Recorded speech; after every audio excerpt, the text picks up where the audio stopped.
So Tekken 2, pretty interesting game. And I feel like Tekken 2 is the one Tekken that I have very little familiarity with. So a lot of the stuff that I discovered today is stuff that I completely didn't know about. Just absolutely didn't know about. And yeah, we picked Heihachi just for the sake of going through it, because Heihachi is technically the main character and he is also directly relevant to story, you know, because of course the story in Tekken is important.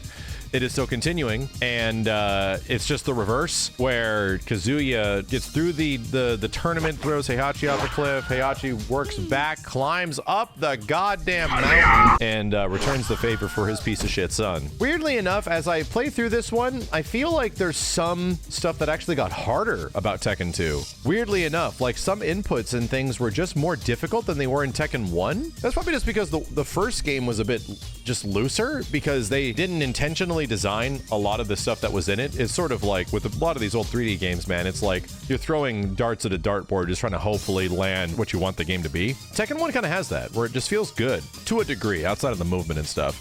Tekken 2, it's a bit difficult.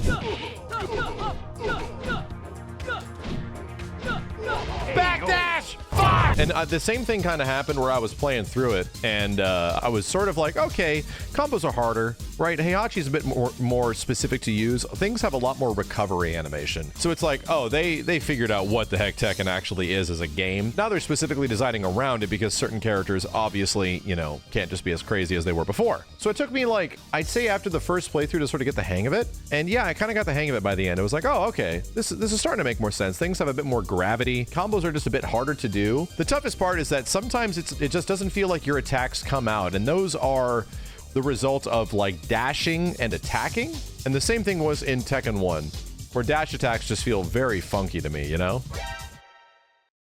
God, you're huge. How are you so big? Later. What were we talking about?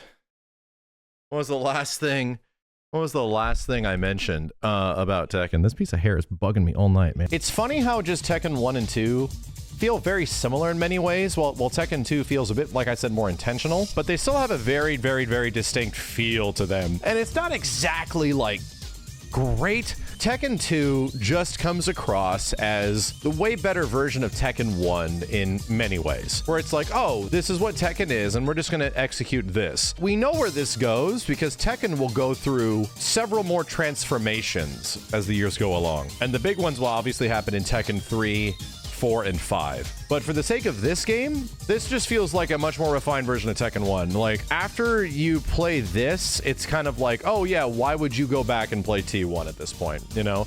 It's kind of the same thing with like hyper fighting in Street Fighter as well, or like if Super Turbo. There's very little reason to go back to some of the older games if you just like, the game just looks better and plays better, and you know, there's all this extra stuff to it.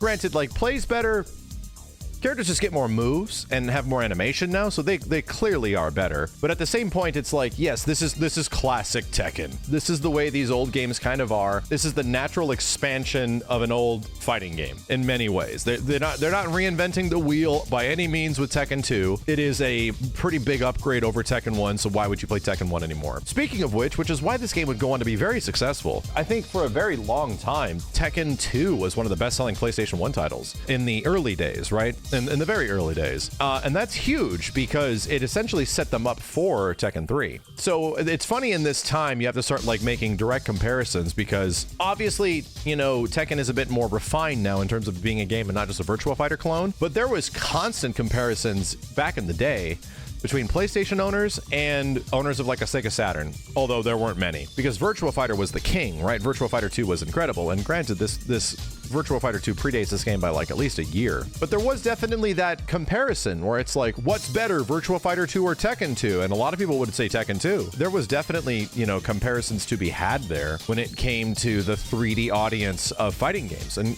again, there wasn't a ton of 3D fighting games that were actually good.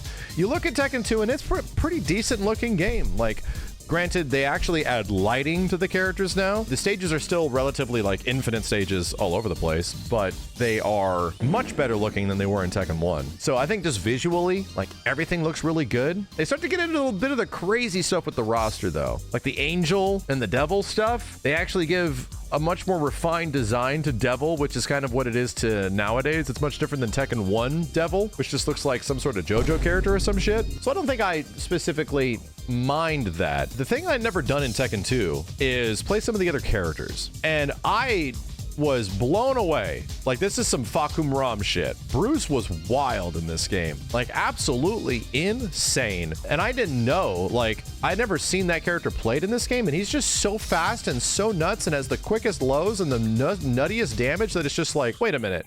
And I just started up a playthrough just to try out moves, and I no shit beat the game in like record time. Perfect. What the hell? Why does it do so much damage? Feels like it's playing a different game. This dude's a war criminal in this game, man. Holy shit. What the hell? It's like not even an issue. The character's insane. This is a game that's tough. This is a game where I was playing with other characters, and no kidding, they were blocking literally everything on like the default difficulty. So this game is notoriously very hard, especially Devil at the end, which is like Devil Kazuya. A notoriously very difficult game to get through and kind of a pain in the ass in arcades, right?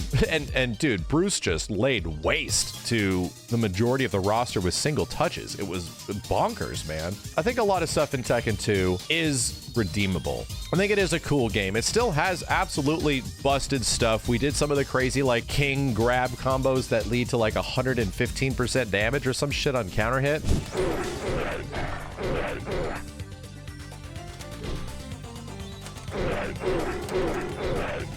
Oh my god, that's messed up.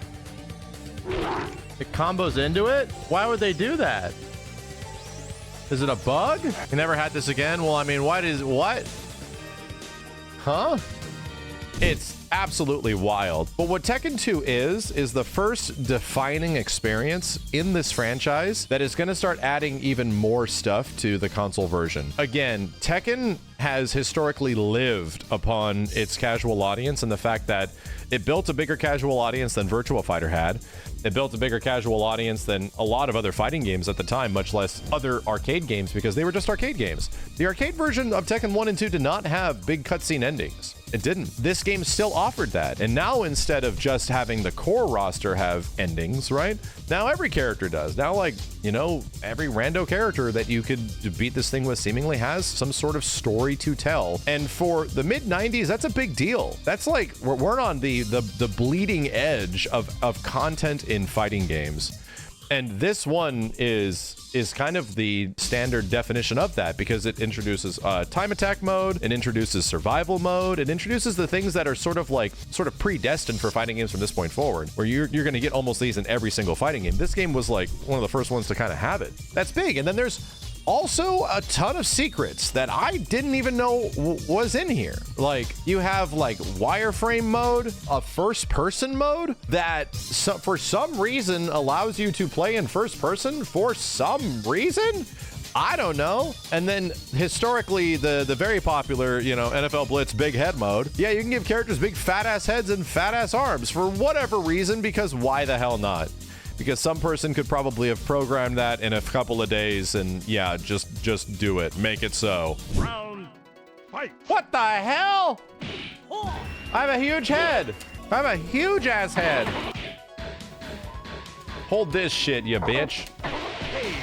So it's weirdly feature rich. If we're talking about like narrative and story, it appears to be bare bones as holy shit. It's just, hey, Hachi's back, he climbed up, he did this, yada yada yada. But if you like enjoy these characters, you actually get something with them, which is big. That's a big deal. That goes on to be something that is now a defining feature of the Tekken series. So while Tekken 2, I think, is probably one of the most uninteresting Tekken games overall, you can see why a lot of people hovered towards it, because at the time the PlayStation was starting to be sort of established and very popular, and because of it, people were looking for a fighting game. And clearly you wouldn't recommend Tekken 1 if Tekken 2 existed. And that's where this game, I think, got a lot of its accolades and sales, was the fact that Tekken 2 was the game that clearly looked good and was the competitor to the very popular Virtua Fighter on the PlayStation. With that being said, I can see why it ends up going to be a big game that sets up Bandai Namco for where they eventually will be one of the most successful fighting game franchises ever. And it's crazy to think that after playing this and Tekken 1, the games being the way they are, there are elements that are very similar in these games to modern Tekken in a lot of ways.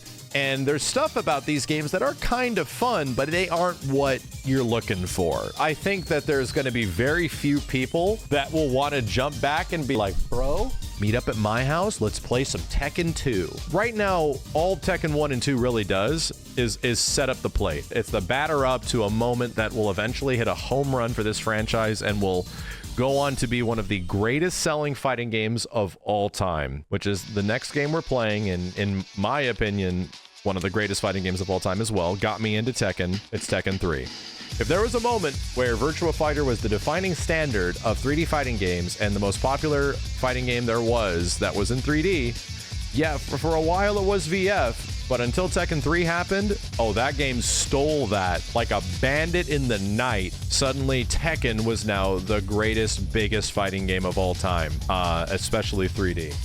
So, I think we played it a few times before, so you better get ready. Everyone played it, bro. Everyone. Your mom played it.